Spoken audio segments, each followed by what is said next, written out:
Hello everyone and welcome to Esports Unzipped, your hub for all things esports. My name is Karen Blenton and we've come to the end of the year and a fantastic start to Akron's esports career. That's right, what seems like forever is actually just the first of many years to come. It's been a fantastic year and I think that we should take a walk down memory lane. In Rocket League, we saw some new cosmetic changes as well as some patches to the game that made it a bit fairer when it came to the gameplay.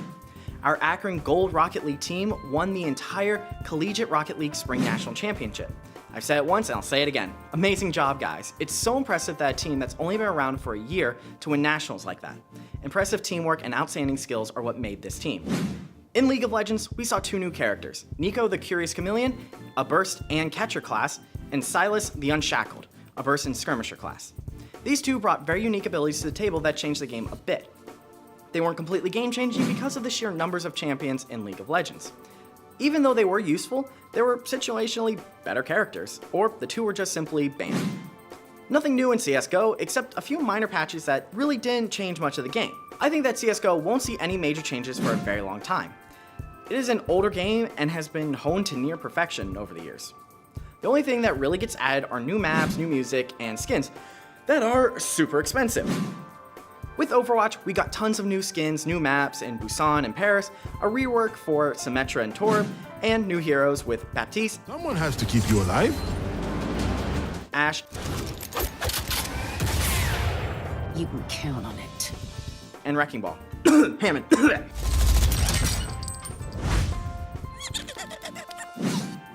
These new characters and reworks, the game was changed from head to toe.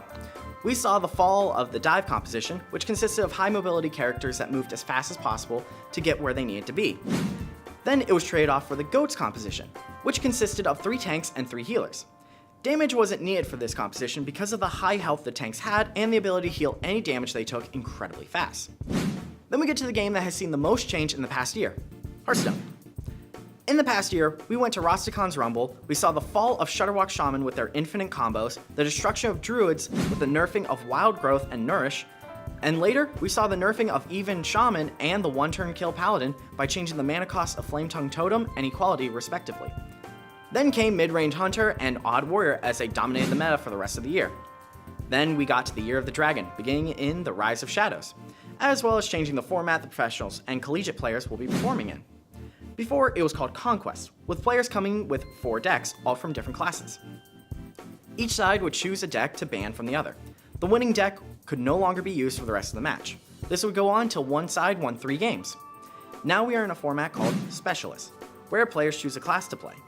Then they make 3 decks, a primary, secondary, and tertiary deck. They must be in the same class though, and the secondary and tertiary decks can have no more than 5 different cards from the primary. Meaning that if you wanted to bring Bomb Warrior, you could put in 2 Unseen Saboteurs, an Archivist Elysian, and 2 Hecklebots if you feel like that is needed to disrupt their combo. Or have your tertiary deck contain 2 Augmented Elix, 2 Youthful Brewmasters, and a Harrison Jones if you feel like that's what's needed. For the first game, both players play with their primaries, and then they get to choose to keep their primary or switch to the secondary or tertiary deck. And the best part, the opponent will never know which one you chose. First 1 to 3 victories wins the entire thing. We've had a very exciting year, and I'm proud to be where we are today. And here's a little backstory on why I'm so passionate about esports. When I was younger, and to this day, I never liked any of the traditional sports. And because of this, I was bullied a lot. When I found esports, I felt like I finally belonged. It was something that I could enjoy and could even play the games I watched. I fell in love with esports and have loved it ever since. Through esports, I've made tons of friends and have found myself in a community that I absolutely love. So, now you know why I love esports so much. But how about you guys? What got you into esports? What was your favorite moment from this year? Why don't you let me know by tweeting me at ZTV Goofing Off and make sure you use the hashtag Esports Unzipped.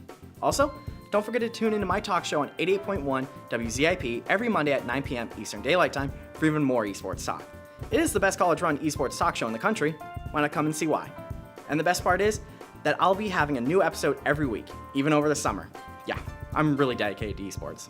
As always, I'm Karen Blenton. Until next time, I'll see you later.